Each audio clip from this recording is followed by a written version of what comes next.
Hello, everyone, and welcome to another customer service podcast, video podcast. I am joined by other hospitality rock stars with me on this podcast. I'm so excited. This is going to add value and significance to your business because we're going to be sharing some customer service tips and things that are really going to take your business to the next level of customer excellence. My name is Tal Schnell. I'm your customer service coach, speaker, and mentor. Been in the hotel business for 20 years. I know I look 25. But I've got some experience to share with you along with these gentlemen that's going to join with me. Let me start off with Steve DeGioia. Welcome, sir.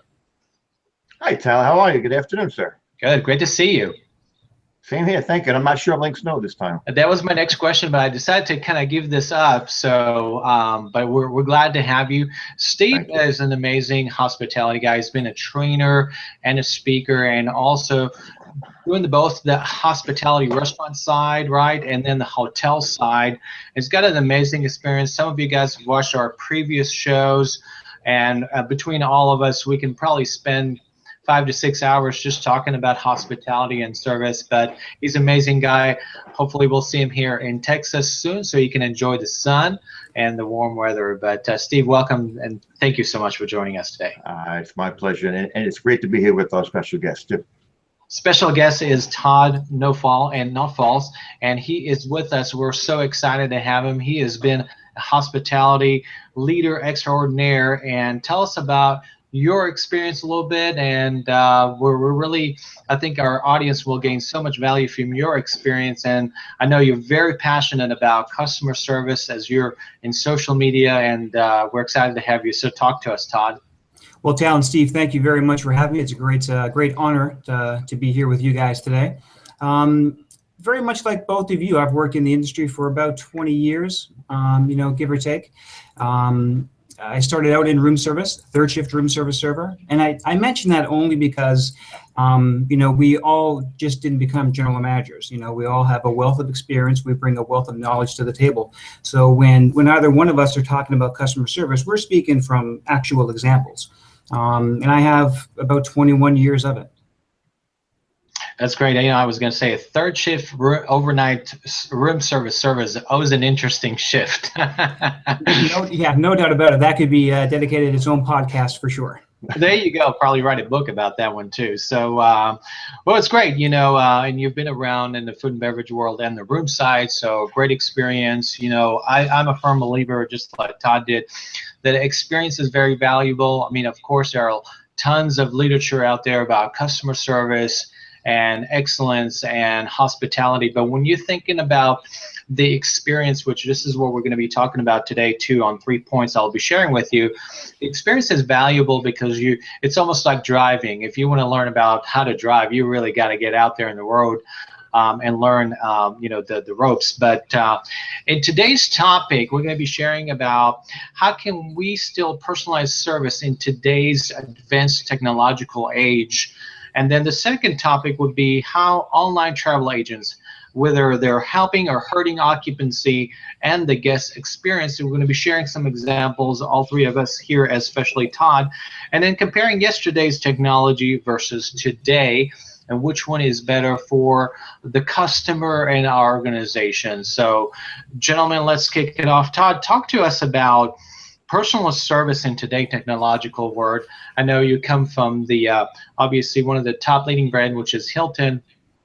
And tell us what you're seeing with that. How does that impact customer service? How does that impact your employee service? I would love for you to share that with our audience. I think when you speak about personalized service, the technological part of it is really just a part of our times. Currently right now, guests can walk right past the front desk and just check right into their room. And that's going to be the new normal for us. I really do believe that. I stress with my teams to take action and jump on every single opportunity you have to impact someone's stay positively. Again, personal service is all about creating an experience for somebody, and it has to be a memorable experience. When it has to be something specific to them, specific to the guests, specific to the individual. Again, you're personalizing an experience for them. The technology portion of it, it just kind of comes hand in hand. At the end of the day, it's still a people business, and we need to make sure that people feel comfortable here with us. It's very interesting that you share that, because I think that I see a lot of that happening, and then some people like the efficiency of it. Some people, they need to be in the meeting that day. They need to kind of go in and do their thing. And then some people really love the personal. How do you see that? You've been in the hotel industry for a long time and training people as well. And then how do you see that? Is the guest experience now changing because of technology? Well, one thing I was thinking, especially Todd, when you mentioned, and I agree with you that, especially with all the online travel agents and everything going out, people can bypass the front desk and they can go right to their room or pick up the key from a concierge or somewhere. But what my concern is, in the hotel industry, when it's all customer service based, when you look at customer service in a dictionary, there's a picture of the little hotel guide at that point. But at the same time, if your only interaction with your main people at the hotel, which tends to be your front desk agents, if your only interaction is them is sometime after you've already checked into the hotel and now there may be an issue, there is not that relationship anymore. When you're checking into a hotel, it could be a 5-minute process. It could be a half-hour process, depending on the situation. And now when you're walking through the lobby or maybe going for breakfast the next day, you may see that same smiley face, that same friendly person who helped you earlier. So I wondered if you believe that taking away that initial interaction, it loses the personalization that the hotel tries to give you. And now you become just a stranger for any further interactions. Does that make sense? You think that is the case? No, it makes sense exactly what you're saying, Stephen. I totally get it. I think, though, the burden is actually on us to capitalize on every single opportunity we get. When you had mentioned during your last podcast about the anticipatory services, so when a guest checks in, the room is going to be clean, the lobby is going to be clean. That's more of an expectation. I'll give you an example. We had a family. It was a busy Saturday morning for breakfast. And a lot of families, a lot of kids, right? So the server is walking around pouring coffee, and he hears a conversation about how it's this one kid's birthday. Comes over to me, talks to me about it. I get a birthday card. I get as many team members as possible to sign it. He walks over there with a candle and a muffin to give the kid the birthday card, and they all sing happy birthday.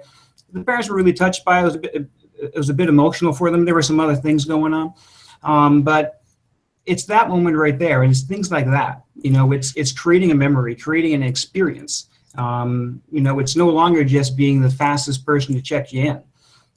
I don't think necessarily the guests want you to be the best, but I do think they want the best of you. Correct. Yeah, I think if I can add to that, which is this is a great topic we can probably spend a day on, but it's moving away from your task orientation to purpose. And there's a saying that someone in our hotel, but one of the best hoteliers, said that your purpose is not to check someone in. Your purpose is to create loyalty with that customer. And I really love, Todd, that you sharing those moments, because as a general manager, you're leading by example. And so if your leadership is modeling the purpose of your organization or the company or the hotel, then people can, what they see is what they'll model. So if they see that you're taking the time to personalize that service rather than, well, here's your key, Mr. Smith, and the elevators are just a corner, they'll model that behavior. So I really appreciate you sharing that insight with us, because that's really where the exemplary leadership comes in, is that we're focusing on the purpose rather than focusing on another task, right? Yes. What do you think about that, Todd? I absolutely agree. And leading by example is critical. I can tell my team, from now until tomorrow, or from now until 1,000 years from now, that we need to personalize the experience and we need to stay connected with our guests. But if I'm not living that, there's no expectation for me to know that the front desk agent is also going to live it, or to know that the food and beverage server is also going to live it. I'll give you another example. We're going to get into OTAs in a second. I know that. 2 weeks ago, had this guy show up on the front desk. He has a string with a balloon, 4 or 5 balloons on it. It says congratulations. His friends were getting married in the area on a Saturday night, staying at our hotel, and they're flying off to the honeymoon on Sunday. I walked back behind the front desk. I see the string of balloons. I said, well, what's with the balloons? So the agent tells me, well, this guy came here. He wants to drop it off in this room. He wanted to know if we could do it. We said yes. But then they said, well, we want to do more for them though. You know, it's their wedding night. Can we decorate the room? I said, you guys do whatever you need to do. Just let me know what you're going to do about it. So they put streamers in the room. They had a whole bunch of other balloons that they did for it. We had rechargeable candles that we used in the lobby as part of our lobby setup. The next morning I went out and I got some roses. We took off the petals for the roses, put them around the bed, around the carpet, just to create a brand new experience for them, you know, and it was something that they certainly were not expecting. They had booked their reservation through a third party, you know, so I'm not sure what their expectations were, but, you know, that's just an example of my team also living that, because when they do bypass the desk, you know what, that's okay. When you come off the elevator, I'm going to get you then. Great. Sure. That's great. And what I say to people, we're in the memory making business. And so if we're understanding that and can model it, so I told you guys we can probably spend, but let's talk about the online travel agents. Obviously something kind of a necessary evil in our industry is to have them out there, which I think it will be automated soon. But do you guys think, I want to turn this both to you and get your perspective on this question, is do you think that online agents are either helping or hurting the occupancy? And most importantly, as I'm passionate about it too, is that there's kind of a gap between the guest experience and what they're trying to do. So we'll kind of maybe shift a little bit to Steve a little bit, and we'll go over to Todd. Steve, what do you think about that? What's your perspective? Well, I think there's two ways of looking at it. If you want to look at the online travel agents as another vehicle just to help fill your either empty rooms when it comes to the price lines and all those other type of companies, as opposed to a true agent who is just booking your property online for you. Either way, it's much different than calling the property up itself, because now you're dealing with an actual employee of that property that should know much more than somebody who's halfway around the country trying to book that. So when you're dealing with everybody who's online, there is a certain knowledge gap of the property. And depending on what your answers are, what your questions are, I should say, they may not be able to be answered. And so you're going into this with a certain amount of trepidation because, well, it looks great on the photos, but my price is good as far as I'm concerned, but what am I really getting? Because my questions could not have been answered in a way that made me satisfied. And then at the same point, when you're dealing with the various online agents, online companies just to help you fill your empty rooms, or you want to get a Groupon or something of that. What I've seen happening is just for round numbers, for the heck of it. If you charge $200 a night and now you're at 80% occupancy, now you want to get rid of those last 20% of rooms. So now you're discounting your room to 175, 150, whatever that rate is. So you book all your rooms and now your property is as close to sold out as you can. Well, now,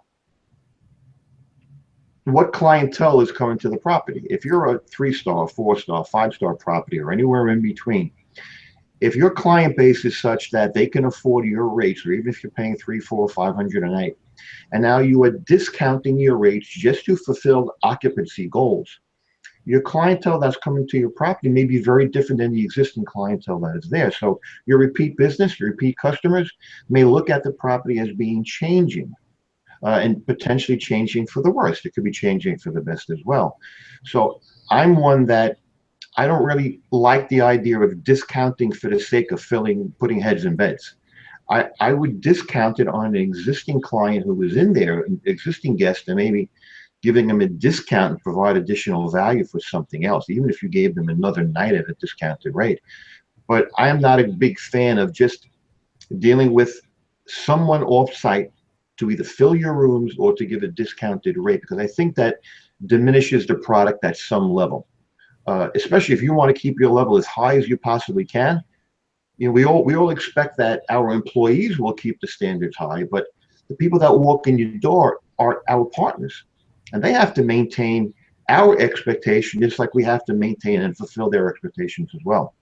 So there's that fine line I think we have to walk, so that we are both upholding our responsibilities to each other. Yes? Yeah, you know, it's an interesting way to look at it, because, you know, there's always, I mean, we've been in the hotel business, but there's always this big umbrella of revenue management, right? And that's another topic in itself, but the revenue manager looks at it from a strategic standpoint and other things. And all of these things are very, very true because we're in operations. So our lenses are toward the customer, and then we're thinking about that customer and the guest experience. So I'm more empathetic to your point there. Let's see what Todd has to say as being a general manager, and how do you view that from your perspective? I would agree pretty much with what Steve has said. OTAs are necessary. I mean, I think the initial question, have they heard occupancy? No, they haven't. They bring in about, I think some estimates are 18 to 20%, give or take, of your overall reservation production, not necessarily your revenue production, because they're usually deeper discounted rates. Hotels need OTAs to a certain degree. I think they like the visibility that OTAs give them on their various channels, but they don't necessarily like the fees associated with those reservations. Correct. So it's a bit of a catch-22. That's why I think you've seen a huge push from all the major brands to get everybody to book direct. And I think there's a good opportunity at the property when somebody comes in on a third party, whether they want to sign up for whatever loyalty program, to tout the benefits of that. People think when they book through a third party, they're getting the cheapest rate. And sure you are, but it's conditional. You can't cancel it. You're not going to get a refund. If you book with the property direct, there's a lot more flexibility and a lot more freedom that can be given to you. So I think the hotel has an opportunity to win some new guests potentially. Right, and so there's really different perspectives or different angles to look at it from everything that we consider, because we have to consider the revenue coming in, we have to consider the type of guests, and I can tell you that obviously working for now the leading brand, which is Marriott in the world, you kind of it is a catch-all. At the same time, it's also a good thing in terms of trying to adapt. Our customer, I feel, at least, I don't know if you guys agree, but our customers are changing. The customer experience is universal, but the customer itself is experienced. And the only reason I share this with you is because I see people who are kind of high up in their loyalty, and you can be a 5-star property and they come into your property with flip-flops and shorts and jeans and t-shirt, and I'm like, things have changed dramatically. You have people who are going to work the next day, but they stay out in our lobby bar, lounge bar till almost 1 o'clock in the morning. So it's a little different than what it used to be, but it's a great topic. Let's dive into the third question, is to compare yesterday's technology versus today. And I'm interested in you guys' perspective on, I mean, all of us have been out there for 20-some years, give or take. And, what do you see?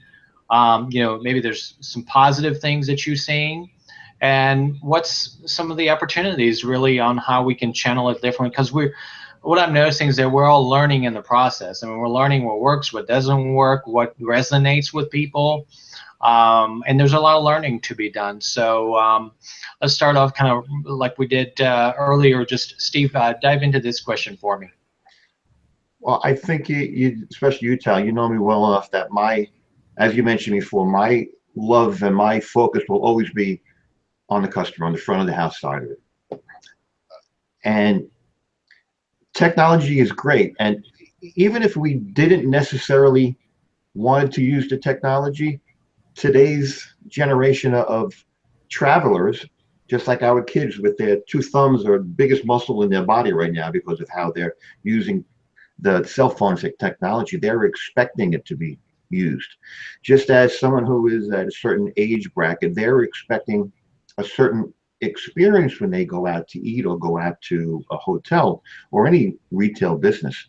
Whereas the younger generation, their expectations is very different, because everything that they deal with is more technologically advanced, or at least it's more of a self-service type of a base. You are doing for yourself as opposed to someone else doing for you. So as an example, when you go to some of the really hasn't hit hotels yet, but maybe it will start hitting the hotel restaurants at some point. Or the little tabletop kiosks where you would pay, you would either order your meal through that, or you at least swipe your credit card and you would pay at that point. It's great for the 4 or 5-year-old kids. They can play video games on there. It is great if you don't want to see your waiter and you want to pay your bill and boogie out of the restaurant.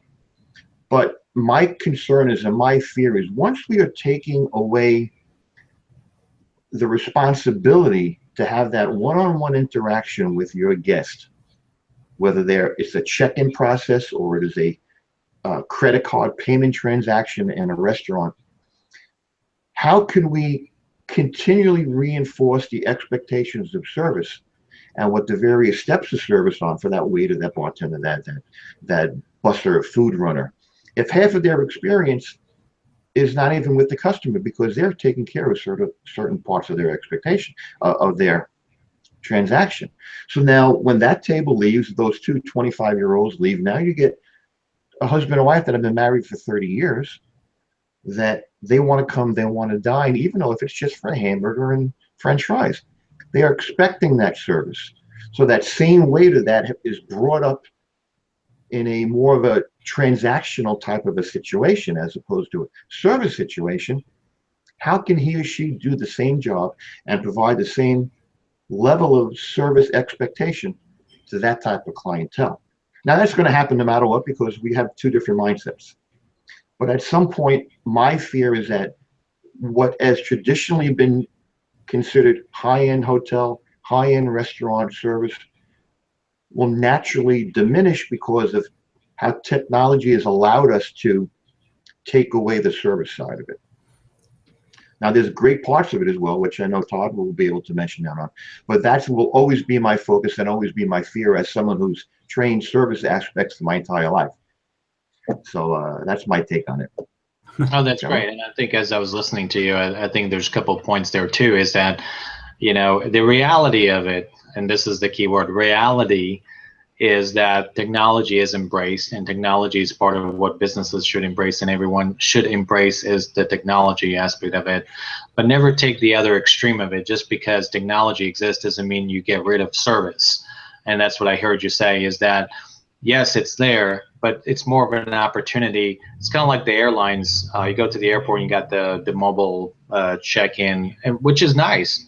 But it's not one size fit all. Some people do want the extra service. So thank you, Steve. Todd, talk to us about that. What do you think? I agree with what Steve's saying. My fear is that, restaurants will become like an airport lounge. Steve, when you mentioned that kiosk and having that iPad on the table, placing your order for a drink and a club sandwich and never having to interact with Jim or Jane who works at the local airport. But I don't think it'll get to that extreme. I hope it doesn't, I should say. I do think, though, and I've spoken about this before and I've written about it before, I think we just need to change the delivery of our service. It's not necessary.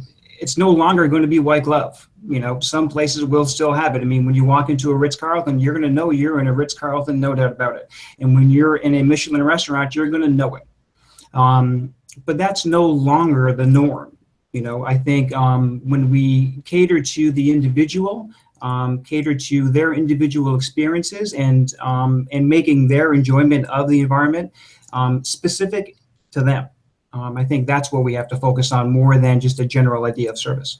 Yeah, I think it'll make it more difficult for service personnel now, because you almost have to treat every customer slightly different depending on what you either perceive their expectations or what their stated expectations are.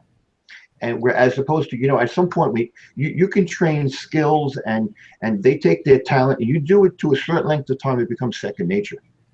And that's when you really can provide a great service, because you're not thinking about what do I have to do next. It will flow out of you automatically. But now when we become at the situation where you will have a latitude of expectations or service, I think it will make it more difficult for the service provider to realize, what should I really do in this situation? Which is what new service or new front desk agents, maybe not front, but at least new service personnel deal with. So that may be some opportunities where we will lose that edge on the clientele that really do want that certain level. But once again, it's a constant reinforcement of management. It's a constant training of how to judge people, how to don't make any assumption that just because these people are X, I should treat them that way.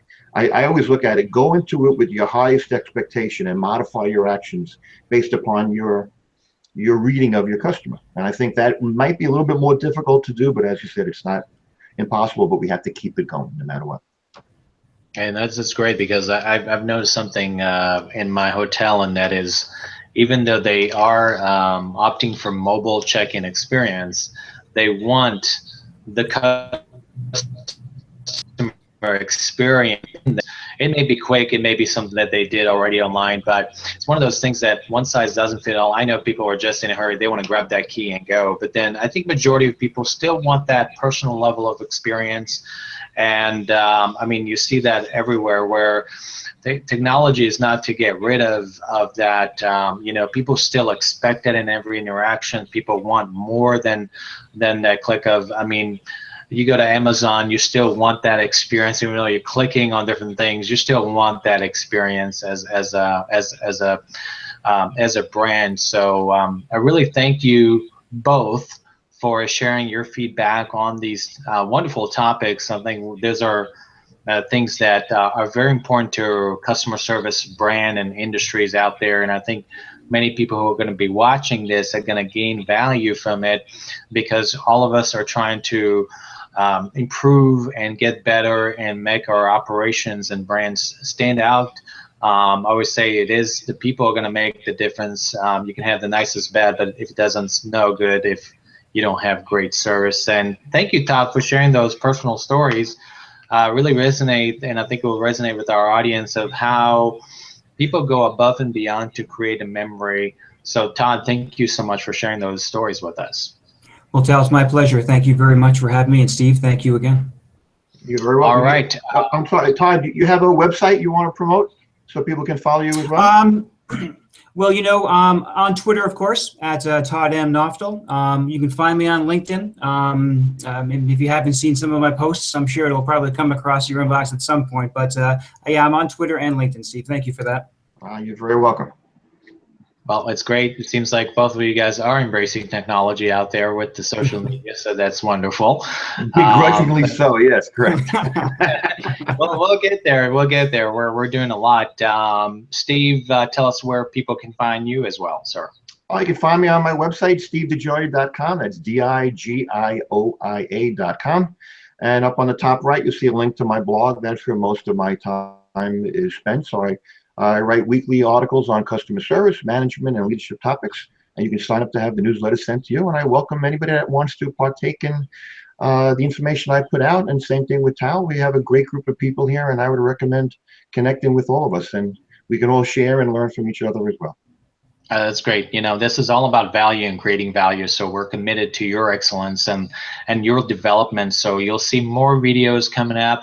We're probably going to shoot another show with Todd. Of course, now he's embracing the video aspect of it and the interviewing part of it. So we'll do more of that. There's more to come for everybody. So thank you all for watching, and we'll see you on the next video podcast. Thank you. Thank you. Thank you.